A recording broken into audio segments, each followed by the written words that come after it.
बिस्मिल्लाहिर्रहमानिर्रहीम। अस्सलाम वालेकुम नाज़रीन, आप देख रहे हैं हमारा यूट्यूब चैनल सिलसिला 48 और मैं हूं आपका मेज़बान जाफिर हुसैन। प्रोग्राम सितारों के हाल के साथ आपको खुशामदीद कहते हैं।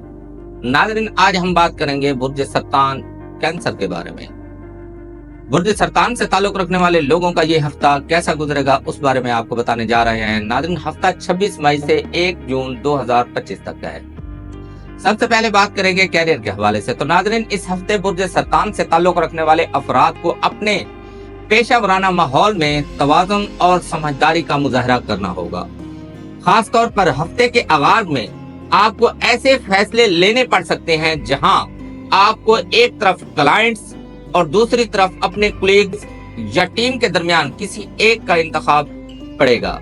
नाज़रीन, मुमकिन है आप सबको राजी रखने की कोशिश करेंगे, लेकिन हकीकत ये है कि आप हर एक की तवक्कुआत पर पूरा नहीं उतर सकते। बेहतर यही है कि जिस शख्स या प्रोजेक्ट पर आपको ज्यादा एतमाद है उसी के साथ खड़े हो जाए और बुध तक इसी मौक़िफ़ पर कायम रहें।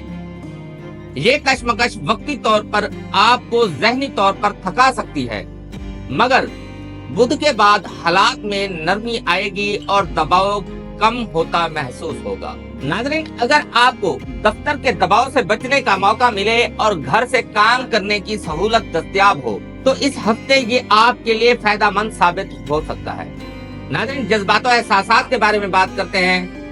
नाज़रीन, हफ्ते की शुरुआत आपके दिल के किसी खास कोने में छुपी ख्वाहिश या किसी शख्स की तरफ बढ़ती तवज्जो के साथ हो सकती है। अगर आप किसी से संजीदा हो चुके हैं तो ये एहसास इस हफ्ते के आगाज में और भी गहरा हो सकता है। आपके अंदर मौजूद फितरी हसासियत और जज्बाती गहराई इस बात की तरफ इशारा कर रही है कि ताल्लुक को जल्दबाजी से नहीं बल्कि नरमी, सब्र और फहम से आगे बढ़ाया जाए। आपकी जहानत और जज्बाती समझबूझ इस वक्त आपका सबसे बड़ा हथियार है। इसी से आप किसी भी सूरत हाल को बेहतर अंदाज में संभाल सकते हैं। तो नाज़रीन, उम्मीद है आपको ये हमारी वीडियो पसंद आई होगी।